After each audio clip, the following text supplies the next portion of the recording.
As much of the world continues to battle the pandemic, New Zealand is the first country to eliminate COVID-19 transmission. Located in the southwestern Pacific Ocean, New Zealand is an island country with an estimated population of 5 million people. Prime Minister Jacinda Ardern has been hailed for the country's success with battling COVID-19. I'll examine what we can learn from New Zealand's example while I'm 15 and quarantined.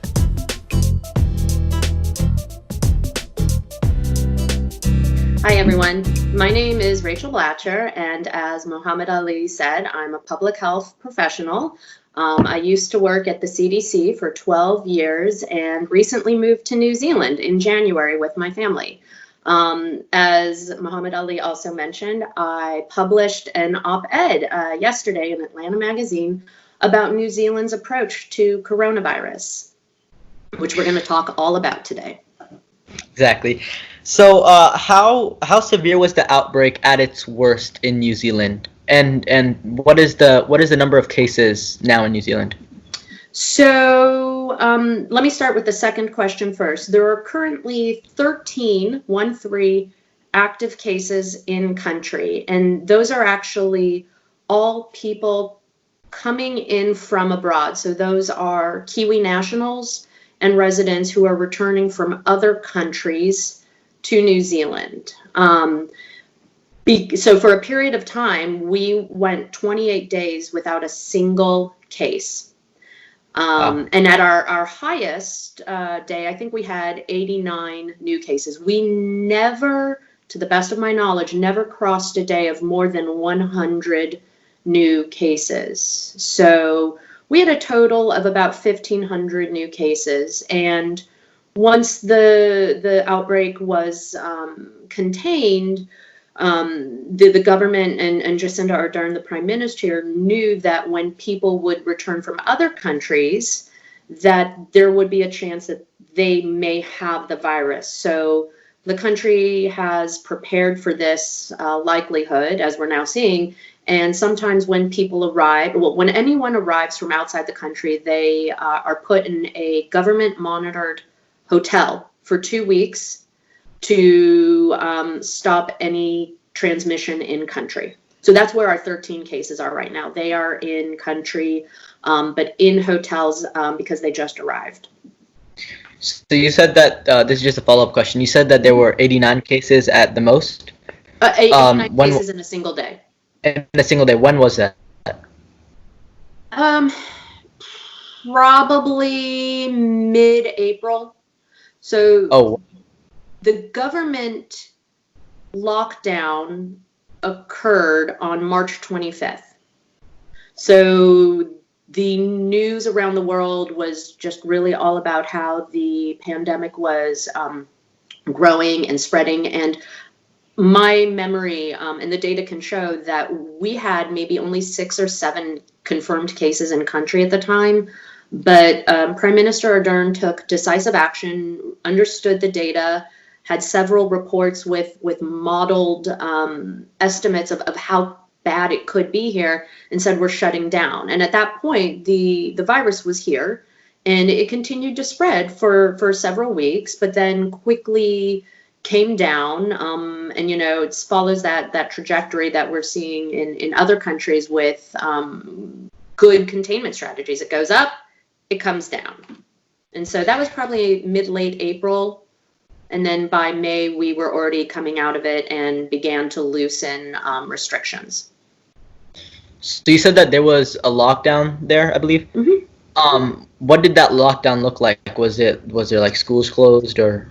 Total chaos. No, it was actually a very well-controlled, well-organized, and disciplined event. So on March 23rd, so the 2 days before our lockdown began, the Prime Minister got on the TV because she had begun to do daily briefings, and her health representatives were doing daily briefings, and she said, from here on, we are now going to have 4 levels of alert around coronavirus. And today we are at level 2. And in 48 hours, we are going to level 4. And a level 4 lockdown is everyone must stay in their home unless you have groceries you need to get, or in case you need to go to the pharmacy. And the only people allowed outside of that are your essential healthcare workers. So nurses, doctors, other people involved in the collection of testing swabs. So from 4 weeks from March 25th on, I only went to the store to get groceries. The kids were never in the car. We did schooling from home, running around in the backyard. And that was about it. So testing took a while to ramp up here. How is the testing look like in New Zealand? Testing was definitely a challenge, and it's very interesting. So at first, if you wanted to be tested for the virus, you had to show signs of fever and having a cough. And so there was an initial concern that there would not be enough tests throughout the country. So originally there was a prioritization of people. So only people who had fevers and who had cough and other respiratory symptoms, who may have traveled to events. But after a while, I think really once we began to come down in numbers, there was a concern that the definition was too narrow. And I think that, the world is learning in real time that this virus is tricky, right? It's not only people who have fevers and really bad coughs. It could be, I have a sniffle. And so everyone is experiencing it differently. At that point, the government really wanted to make sure that if we were truly coming down, that this was not a fluke because we hadn't tested enough. So pretty much they opened up the definition and said, if you don't feel well, go get tested. And there were no other requirements. And I think what's really, really exciting is that about more than 5% of the entire national population has now been tested. And that's pretty significant, that they've tested a lot of people here. And so testing goes on. I think if the government is incredibly cautious now. If anyone feels sick, even though there is no coronavirus within the country, except for people who are quarantined in hotels for travel, they're still being super cautious. And if you don't feel well, you can go get tested. So what is New Zealand's success? How has New Zealand been so successful in defeating this coronavirus? That's a great question. There's a lot, and I wrote about it in my piece, but so I'll recap for you. I really believe that the leadership here has seen how badly it could spiral out of control. The Prime Minister relied and used data to inform her decision making here. They're very transparent about all their data here. You can go on the Ministry of Health's website and easily find out all the testing rates. So this is a very data transparent culture. The government was willing to learn from mistakes. So I just talked about like the narrow testing definition. I think that was a first quick mistake they learned from and expanded it. Another big issue that happened early on was that the contact tracing system, which is really the linchpin in containing virus spread, was a pretty weak system. And so the government reached out to some epidemiologists at the University of Auckland, and they wrote up a quick report on what needs to happen immediately to improve their contact tracing. Certainly geography and the demography of New Zealand plays a huge role. And I would be remiss if I didn't mention that. I mean, New Zealand is a remote island nation, multi-island nation in the South Pacific.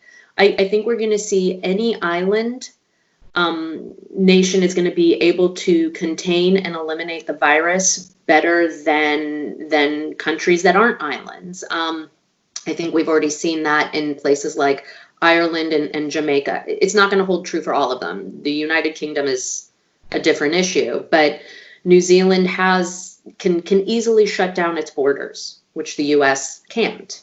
Also, I mean, I think the country has a relatively small population. So New Zealand is like the size of California, geographically by landmass, but with a population of 5 million, which is only slightly larger than the Atlanta metropolitan area. So people are really spread out. That's a huge benefit in containing virus. So is there a fear of another wave in New Zealand? Oh, yeah. Huge. I mean, no one wants to go back to the lockdown. No one wants to go back to having to shelter in place and wait it out. So people are working very, very hard to see that it doesn't happen. We use hand sanitizer every time we enter a building. We do contact tracing whenever we enter a business or a store. So we're really trying to keep up the virus elimination behaviors that we established a few weeks ago. So personally, how do you feel being in New Zealand during this time in history? It feels really, really, really mixed. On the one hand, I know that my husband and children and I are safe. And my husband, who is a doctor, would have been the most likely, if we were in Atlanta still, to be impacted and would be in danger, and we would have to come up with solutions for our family. And so he ended up never having to see a coronavirus case here because we were so prepared, and it never came directly into our district, into our hospital. So for that, we feel very lucky. On the other hand, as a public health professional and former CDCer, I kind of feel sad that I'm missing out in the US and participating and helping, apply my skills and in helping to defeat the virus there. And so it's a bit of FOMO. I'm missing out on the good stuff in Atlanta, but very, very thankful for my health and safety here. So it feels mixed.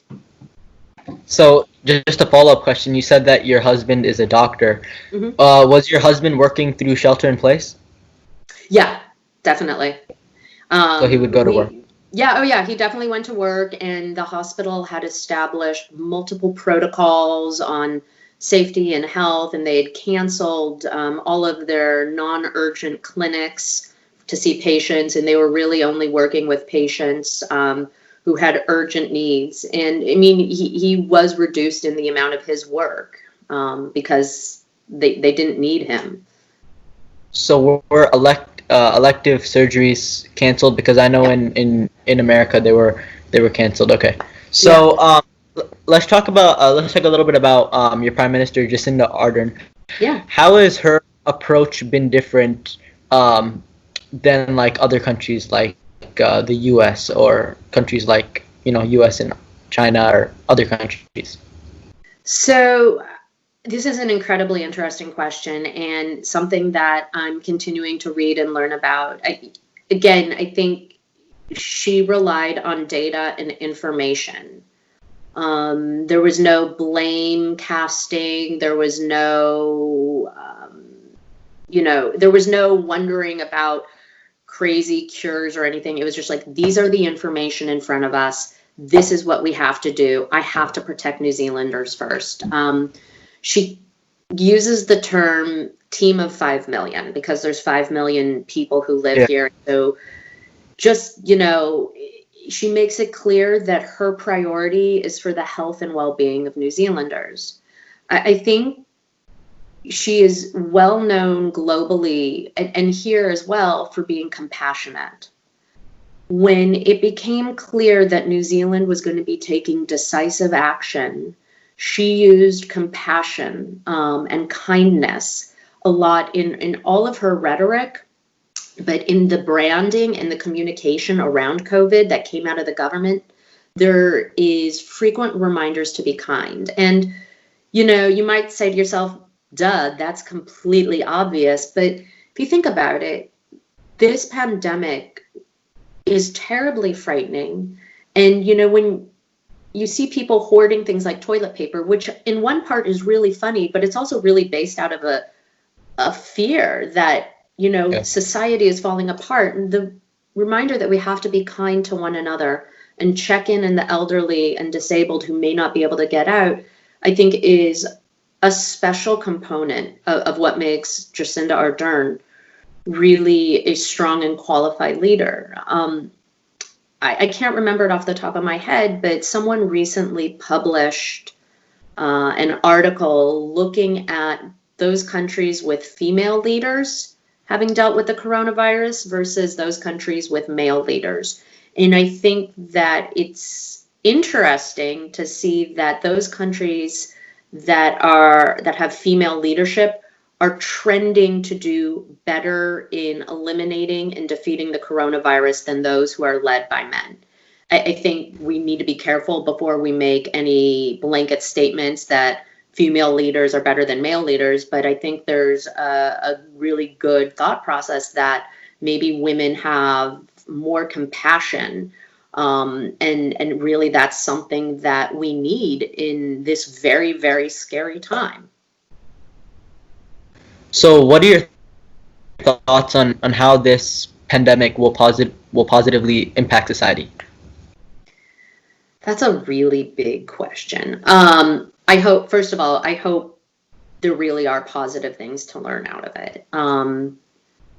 I hope that people remember that the only way to control and eliminate the virus is by working together. There really needs to be a reminder that one thing I do can impact other people. So it's involves behavior change, right? Always sanitizing your hands, not going out when you're sick. And even if you feel well enough, it's remembering that people around you may not be well. With regards to mask wearing, you just have to do it. It's not a breach of your personal freedom. It's saying to your community that you care for them. And I hope that that's one thing that comes out, that we remember how important we are to each other, that as a society, we're interrelated. So I hope that comes out, and that everyone is better prepared for the next epidemic. Rachel Blacher, thank you for joining us. Thank you so much for having me. It's been a pleasure. Thank you.